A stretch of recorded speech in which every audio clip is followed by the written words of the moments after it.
Welcome to ViviTalks. I'm Vivienne Aerts. Join me in celebrating 100 talented female musicians from my last album, Typuhthâng, empowering female cacao farmers in Congo's Virunga State Park and restoring the rainforest. Delve into the musical journeys, creative processes, and unique perspectives of these talented women that were involved in the making of this album. Yeah, my name is Jess Fenton. I'm the mix engineer. I guess I'm from Long Island City. I'm not from New York, didn't grow up here, but I do reside here.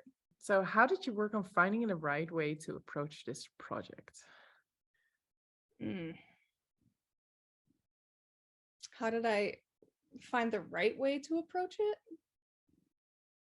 I think the answer to that is there was no wrong way. Yeah, I was given a lot of leeway to be creative, to not be afraid to experiment. So there were no restrictions. I didn't feel stressed about judgment or about taking it to the weirdest of spots. So that was good leadership on your part, Vivienne. Especially after the first track, like once we get to know each other and how we speak and like what we both resonate with. I don't know. I think it was all emotionally based. Like, did I respond emotionally? And if I did, then I kept it in the mix. And that was pretty much it, because the songs themselves are very emotional. So in order to do justice for them, I wasn't really focused on the technicalities of like EQ and compression. It was more just like, does this feel right? And then asking if you thought it felt right. And that was it. That's how I approached it. Cool. So yeah, these songs were all remotely recorded. And was that a hurdle, or what were the thoughts you had about that? I thought it would be, but no, it actually wasn't. I was very impressed with the quality and the care and just the attention that everybody gave their recordings. That it ended up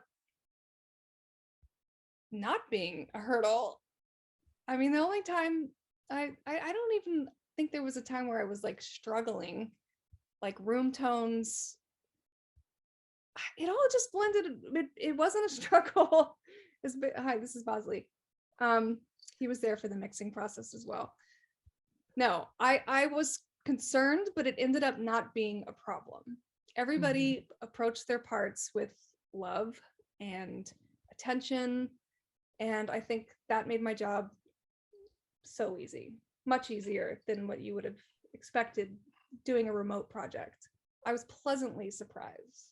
Can you tell if and how this project was different than other things you've done before?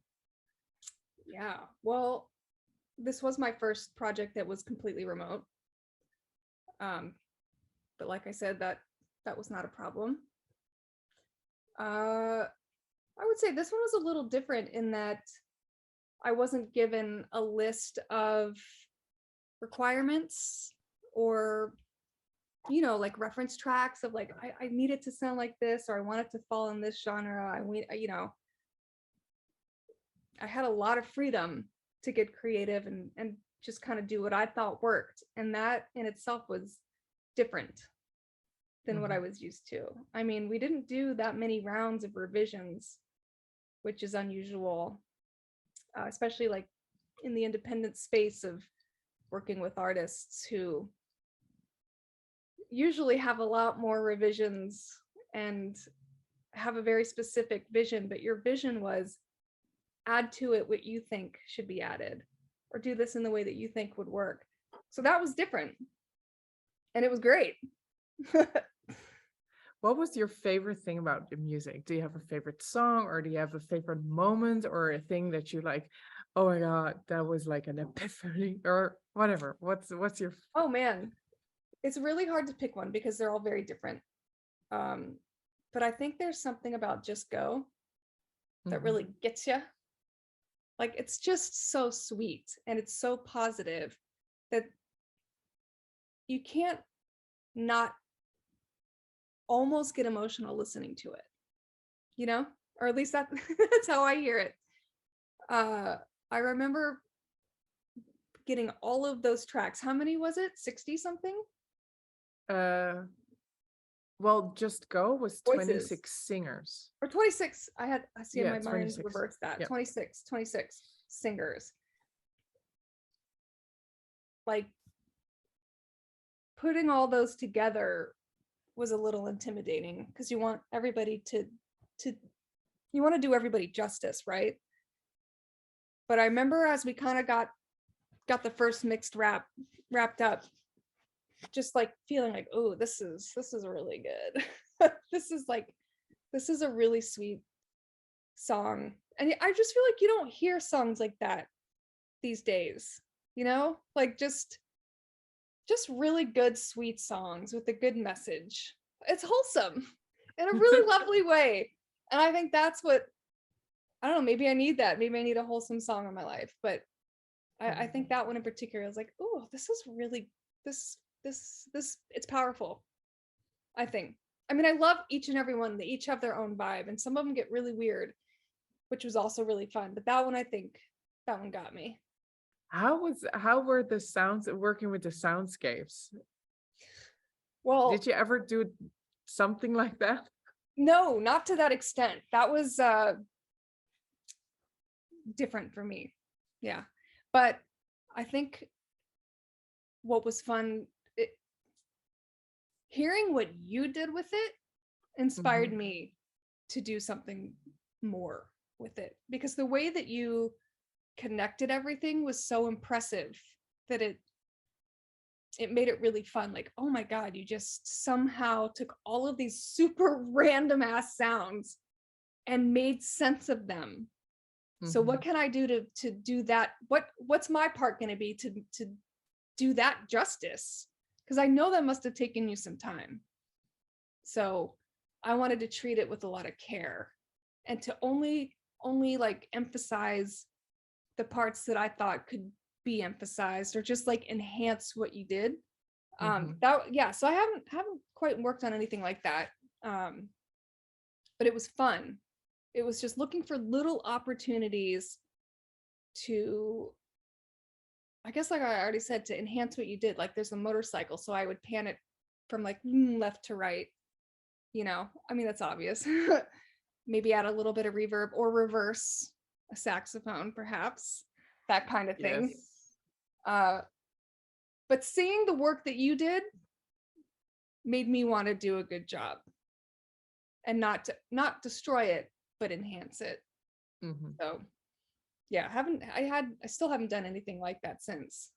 So how about the string quartet, the one Marielle Roberts arranged? How was it to work with that material? Oh, I think I was like this for a day. Like, what do I do with this? I think I really did just sit there like,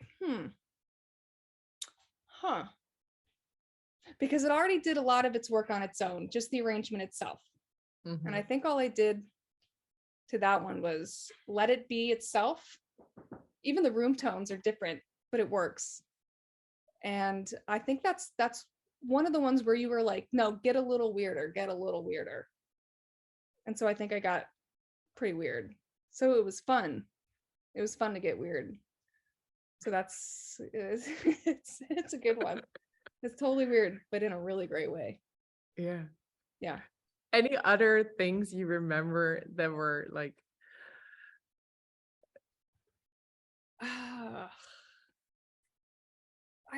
I'm trying to remember the titles, but there is like a middle section of one of the songs where we went nuts on the violin.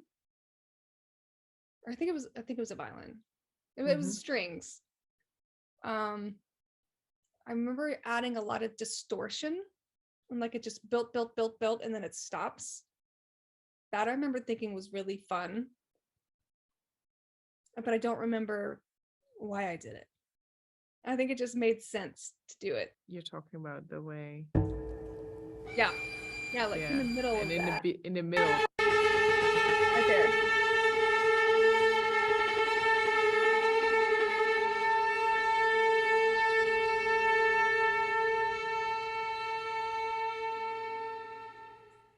With tenderness in your eyes, you touch my hand. So on the outro of Concept of Falling, we just saw with it, that you put some of the instruments in different environments, right? Yeah, I just wanted them to each have a little moment instead of them to be blended in the same space. I just thought everybody had this cool little part. Let's just isolate them. Just in and out, in and out. And I did that by automating reverb to where some would just kind of go back into the room and then someone kind of come in front of the room. And I thought that was such a fascinating way of creating, just a vibe for It's just a vibe. we are far apart, but it's still working together with each other. Yeah, I think, yes, that's what I was going for. How about the other string ensemble? Wait, I could sing play it. a little. Yeah, play a little bit. Jog my memory.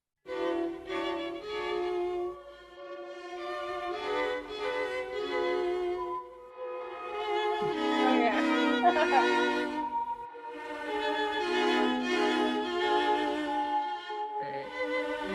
Where did it go though? Okay, my memory has been jogged. What was the question? How did you come up with that cool change of intro? I think I remember thinking the song is called Silence, so I don't want it to be silent. Because that would have been too easy. So I remember thinking I don't want to just repeat the notes, but I want the notes to take up space. So I reversed them and swelled them in some way. I think I just experimented with a few different effects, like Right. because you said go for it, and I did. So yeah, I think I just wanted it to be weird, but not silent, because it's called Silence. I wanted Yeah. it to be the opposite of that. It's a reverb, so it's like pushed in the back a little bit, so it's not up in your face, but it's like a push and pull vibe. Yeah, so that's how that happened.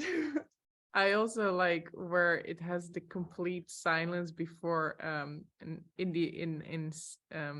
we sort of completely stop the song, and then there's the trumpet solo, right?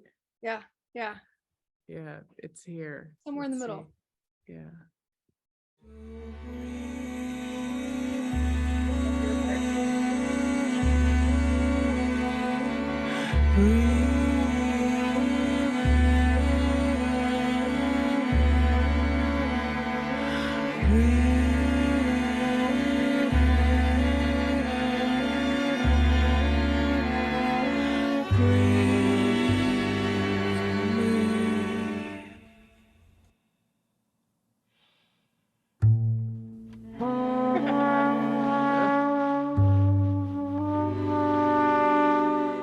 Yeah, so good. So we did work in the silence at some point. Yeah. Maybe not where you expected it. We did, yes. Yeah, but that was the fun stuff. That's the stuff where it's like, oh yeah, this is fun, let's just do it. That was like the attitude for all of them, and I think that really paid off.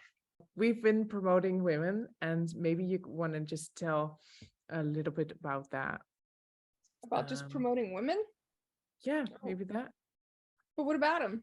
Yeah. How we're awesome? How we're very awesome. Yeah, let's do it.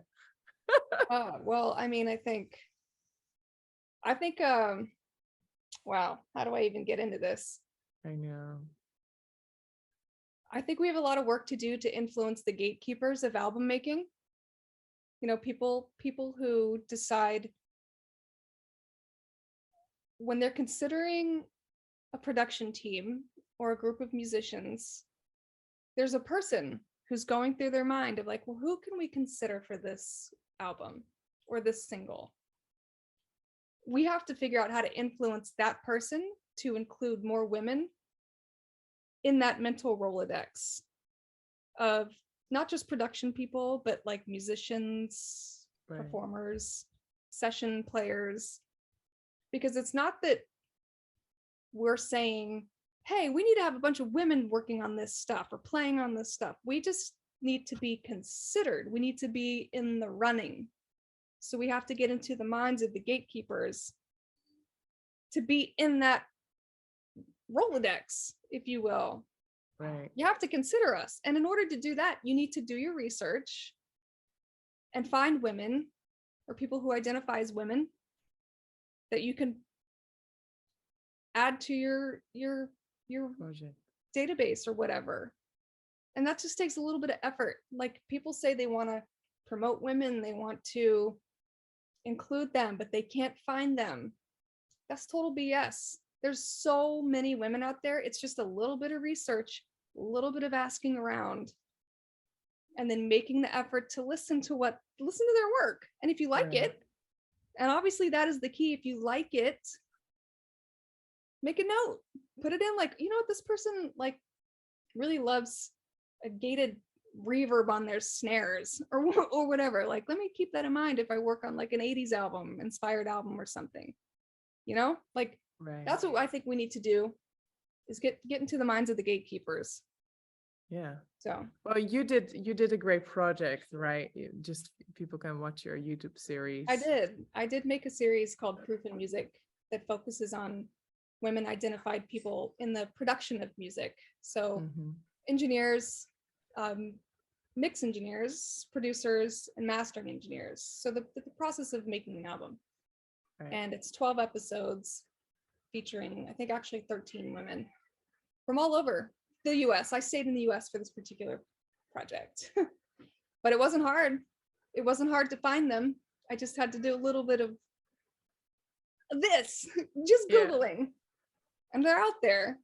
And Yeah. yeah, so that series is called Proof in Music if you want to see women talk about music production. What are you currently working on, or what's coming up, or there's creative projects, there's business projects? Well, you know what? I actually just finished working on this audio drama podcast. It's horror. It's the horror genre, and it's called Stay the Night. And it's really cool. These are short episodes. I think there's 11 episodes, and it's I'm not going to give away the plot, but it's very like early radio style narrated horror. So that I just wrapped, that actually just got published, but that would be the most recent thing that I did that was a lot of fun. It's very gory. I did the theme music for that, and I did the mixing for that project.